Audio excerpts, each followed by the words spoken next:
ఏదైతే గ్రామీణ మహిళలకు లోన్లు ఇచ్చే సంస్థ ఏదైతే ఉందో స్త్రీనిధిలో దానికి సంబంధించి నిరుద్యోగులకు జరుగుతున్న అన్యాయాలపై మనతో మాట్లాడడానికి నిరుద్యోగ జేఏసీ లీడర్ జనార్దన్ ఉన్నారు.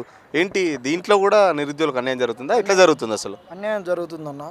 ఎట్లా జరుగుతుందంటే ఈ స్త్రీనిధి అనే సంస్థలో ఉద్యోగులు ఉంటారు. దీంట్లో ఏంటంటే ఇది బ్యాంకింగ్ స్ట్రక్చర్ లెక్క ఉంటుంది అనమాట. శ్రీనిధికి పై లెవెల్ ఇది ఏ మినిస్ట్రీ కింద పనిచేస్తుంది అంటే రూరల్ డెవలప్మెంట్ కింద పనిచేస్తుంది. ఆ మినిస్ట్రీ కింద పంచాయతీరాజ్ కింద పనిచేస్తుంది.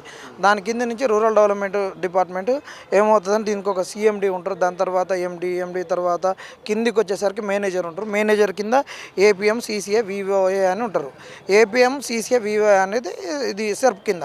అయితే ఇక్కడ ఇల్లు ఉద్యోగ స్ట్రక్చరు ఇది ఒక శ్రీనిధిలోనే దాదాపు ఒక 1000 పైచిలకు ఉద్యోగులు అవసరం రాష్ట్రం మొత్తంగా అంటే ఒక 2000 వరకు ఉంటారు. ఈ 2000 వరకు ఉండే దాంట్లో ఎక్కడైనా నువ్వు నింపుకోవాలన్నప్పుడు ఇది అవుట్సోర్సింగ్ ద్వారా నింపుకుంటున్నారు వీళ్ళు. ఇప్పటి వరకు అవుట్సోర్సింగ్ అయినా మంచి శాలరీలు ఉంటాయి. అసిస్టెంట్ మేనేజర్కు జిఎంకు ఏజిఎం రీజనల్ మేనేజరు ఇవన్నీ మంచి శాలరీసే ఉంటాయి. లక్షలలో ఉంటాయి. ఒక బ్యాంకింగ్ స్ట్రక్చర్ ఇది ఏంటంటే లోన్లు ఇచ్చేది కాబట్టి క్యాపిటల్ తోటి ఏర్పడ్డది మంచిగా ఉంటాయి. అవుట్సోర్సింగ్ అయినా మంచిగా ఉండడం వల్ల దీనికి ఏమవుతుందంటే వీళ్ళు ఈ రిక్రూట్మెంట్ చేసేటప్పుడు ఖచ్చితంగా గవర్నమెంట్ది కాబట్టి వీళ్ళు ఏం చేయాలి, రూల్ ఆఫ్ రిజర్వేషన్ ఉండాలి. మన స్టేట్లో ఏ రిక్రూట్మెంట్ జరిగినా సంబంధించి వాళ్ళకి ఇష్టమైన వాళ్ళని చేసుకుంటారా? సెలక్షన్ సంబంధించి ఎలాంటి గైడ్లైన్స్ ఉంటాయి? ఎగ్జాక్ట్లీ అని ఏది చేసినా మీరు మంచి పాయింట్ అడిగింది. ఒక రోస్టర్ పాయింట్ 100 రోస్టర్ పాయింట్ ఉండాలి. అలా SC ST BC physical handicapped women ఈ రోస్టర్ రూల్ ఆఫ్ రిజర్వేషన్ ఇవన్నీ ఉంటాయి అన్నమాట. ఇవేవి ఉండవు వీళ్ళ దగ్గర. అన్ని నచ్చిన వాళ్ళని పెట్టుకోవడం. ఈవెన్ ప్రమోషన్లలో కూడా రూల్ ఆఫ్ రిజర్వేషన్ ఇవన్నీ తుంగలో దొక్కిర్రు. 2019 నుంచి 2023 వరకు కూడా ఈయనకు అసలు జీవోనే లేదు. ఈయన జీవో లేకుండా ఈయనకు అధికారమే లేదు. నువ్వు పలానా ఎండివి అని సిఎండివి చీఫ్ మేనేజింగ్ డైరెక్టర్ అనేటటువంటి ఒక హోదానే లేదు. ఆ హోదా లేకుండా అట్టనే ఉన్నాడు. ఆయన సెర్ప్ నుంచి సంస్థను ఏర్పాటు చేసి పక్కకు వచ్చి ఈయన ఏ హోదాలో ఈ ఎంప్లాయీస్ అందరినీ రిక్రూట్ చేసుకున్నాడు, ఏ హోదాలో వీళ్ళ ప్రమోషన్లు ఇచ్చిండు, ఇదంతా ఒక గందరగోళం. అసలు ఇప్పుడు ఈయన టార్చర్ వల్ల ఒక 400 మంది ఎంప్లాయీస్ వెళ్ళిపోయారు. ఇప్పుడు రిక్రూట్మెంట్ చేస్తూ అంటున్నాడు. ఆ రిక్రూట్మెంట్కి కూడా రూల్ ఆఫ్ రిజర్వేషన్ ఏది లేకుండా చేయబోతున్నాడు. ఇష్టం వచ్చినట్టు చేస్తున్నాడు.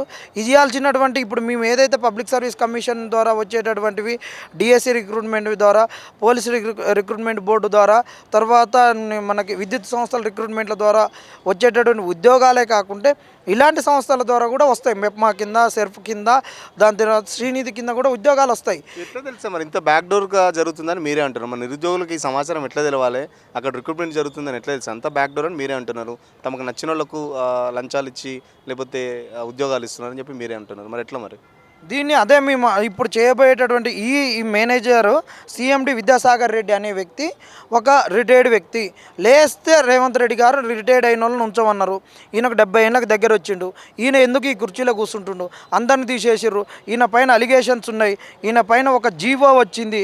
ఈయన దొంగ అవినీతి పరుడని 523 జీవో వచ్చింది. ఆ జీవో ఉండగా కూడా ఎందుకు ఇంప్లిమెంట్ చేయట్లేరు? ఈయన మీద ఎందుకు ఎంక్వైరీ జరగట్లేదు? ఎందుకు ఈయనకు ఉన్నటువంటి ఒక కోఆపరేటివ్ యాక్ట్ కింద ఉన్నటువంటి బైలాసు సపరేట్ ఉంటాయి. ఈ బైలాస్తో పాటు వీళ్ళకి ఒక హెచ్ఆర్ పాలసీ ఉంటుంది.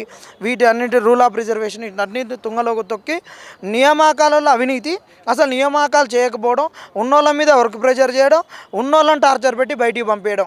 ఇది మొత్తంగా చూస్తే నిరుద్యోగులకు మోసం, నిరుద్యోగుల నోట్లో మట్టి కొడుతుంది శ్రీనిధి సంస్థ అనేది. ఈ శ్రీనిధి సంస్థలో నియామకాలు పారదర్శకంగా జరగాలి. ఈ జరిగిన నియామకాలు కూడా ఇన్ని రెగ్యులరైజ్ చేయాలి. గవర్నమెంట్ ఉండాలి. ఎందుకు అడుగుతున్నామంటే ఈ ప్రజాప్రభుత్వంలో అవుట్సోర్సింగ్ కాంట్రాక్ట్ ఉద్యోగాలు ఉండవని రేవంత్ రెడ్డి అన్న చెప్పిండు. ఈ అవుట్సోర్సింగ్ కాంట్రాక్ట్ ఉద్యోగాలు ఉండొద్దు. ఏ నియామకం చేసినా రూల్ ఆఫ్ రిజర్వేషన్కు లోబడి జరగాలి. ఏ ప్రమోషన్ జరిగినా రూల్ ఆఫ్ రిజర్వేషన్కు లోబడి జరగాలి. ఉన్న ఖాళీలను వెంటనే నియమించాలి. అంటే ఇంత జరుగుతుంటే మరి మంత్రి ఏం చేస్తున్నాడు, ముఖ్యమంత్రి ఏం చేస్తున్నాడు, మరి అధికారులు ఏం చేస్తున్నారు? పై లెవెల్లో అధికారులు కూడా ఉంటారు కదా, అంతా గమనిస్తలేరు మరి? మంత్రి వాళ్ళన్న సీతక్క ఏం సపోర్ట్ చేయదు. అక్రమంగా తొలగించినటువంటి ఇందులో ఉన్న ఉద్యోగులు సీతక్క చుట్టూ 2-3 ఒక సంవత్సరంన్నర నుంచి తిరుగుతున్నారు. ప్రభుత్వం వచ్చినప్పటి నుంచి తిరుగుతున్నారు. గత ప్రభుత్వంలో కూడా తిరిగిరు. ఈ విద్యాసాగర్ రెడ్డి అరాచకాలు ఈ ప్రభుత్వంలో కాదు, గత ప్రభుత్వం నుంచి కూడా ఈ అరాచకాలు ఉన్నాయి. ఈ అరాచకాలు అన్నిటినీ రూపుమాపాలని వాళ్ళు తిరుగుతున్న సీతక్క నుంచి ఎలాంటి స్పందన లేదు. సీతక్క తిరిగి వాళ్ళని తిడుతుంది. ఎందుకు తిడుతుంది ఏమవుతుందంటే ఇలా నియామకాలే కాదు, ఇందులో ఉన్నటువంటి సంపద దొంకొని పోతున్న నియామకాల గురించి తెలియట్లేదు కదా. ఇలా ఉన్న సంపద దొంకొని పోతుంటే కూడా ఎవరికి తెలియట్లేదు. ఇలా రకరకాల అకౌంట్లు ఉంటాయి, ఆ డబ్బులు డిపాజిట్లు చేస్తారు, ఎవడైనా తీసుకొని పోవచ్చు. వాటికి ఎవడు అడిగేటటువంటిది ఉండదు. సామాన్య ఊళ్ళల్లో ఉండేటటువంటి కూలి పని చేసుకునేటటువంటి ఆడోళ్ళు దాచుకునేటటువంటి సొమ్ము, వాళ్ళకి ఇలా జరిగేటటువంటి టెక్నికల్ ఇష్యూస్ తెలియదు. ఇంతెందుకని ఇంత మా నిరుద్యోగులు ఇంత ఉన్నటువంటి వాళ్ళమే గ్రూప్ 1లో అక్రమాలు జరిగితే రారని రోడ్డు మీద కంటే రారు. వాళ్ళు రేపు జిల్లా స్థాయి ఆఫీసర్లు కావాలి. పాపం వీళ్ళు ఏం చదువుకున్న వాళ్ళు ఊళ్ళో ఉండే ఆడవాళ్ళకి వీళ్ళకి ఏం తెలుస్తుంది? ఇదే అదునుగా వీళ్ళ కోట్ల అవినీతి జరుగుతుందని నేను ఆరోపిస్తున్నా. దానిపైన వచ్చింది ఒక జీవో, ఎంక్వైరీ చేయని ఆ జీవోని ఎందుకు ఇంప్లిమెంట్ చేయట్లేరు అని అడుగుతున్నాం. ఇది ఒక్కటే కాదు, అవినీతి ఘోరంగా జరుగుతుంది. ఆడోళ్ళ సొమ్మును ఎత్తుకొని పోతున్నారు. ఆడోళ్ళ సొమ్మును అక్రమంగా ఒక 5,000 కోట్లు దోసుకు తింటున్నారని నేను అంటున్నా. ఎంక్వైరీ ఏమని అడిగినాం, దీని మీద జీవో వచ్చింది ఎందుకు ఇంప్లిమెంట్ చేయట్లేదు అంటున్నాం. ఊళ్ళల్లో ఉండేటటువంటి ఆడ మహిళలారా, అక్క చెల్లెళ్ళారా, మా అమ్మమ్మలు, మా అవ్వలు అందరూ కూడా ఆలోచించరు. మీ నుంచి మీరు గుండెల మీద చేసుకొని చూడండి. ప్రతి సంఘంలో మీరు 50,000 లోన్ తీసుకున్నా, 1,00,000 లోన్ తీసుకున్నా, ఖచ్చితంగా లోన్ తీరినాక ఒక్కరిద్దరి నుంచి అన్న కనీసం 1 నెల మీ నుంచి అదనంగా కట్టించుకుంటారు. ఒకటి ఈఎంఐ ఎక్స్ట్రా కట్టించుకుంటారన్న వీళ్ళు. అడిగినా కానీ ఊళ్ళల్లో కొట్లాటలు తెలుసా, చికలు పట్టుకొని కొట్లాడతారు వీళ్ళు. ఊళ్ళల్లో చాలా, మా ఊళ్ళోనే పక్కనే చాలా జరిగినాయి తెలుసా. వీళ్ళు ఏపీఎంలోనే వస్తారు ఈ నుంచి, ఎక్కడి నుంచి మనకు సెర్ప్ వాళ్ళు ఉన్నారు కదా, ఆ ఏపీఎంలు, సీసీలు, ఈ కింద ఉండేటువంటి వీవేలు, వీళ్ళందరూ పెద్ద సిండికేట్గా నడుపుతారనమాట. ప్రతి ఊళ్ళో మీరు నిజంగా మైక్ తీసుకొని, ఇప్పుడు ఎన్నికల వేళ కదా, ప్రతి మహిళా సంఘాన్ని అడగండి.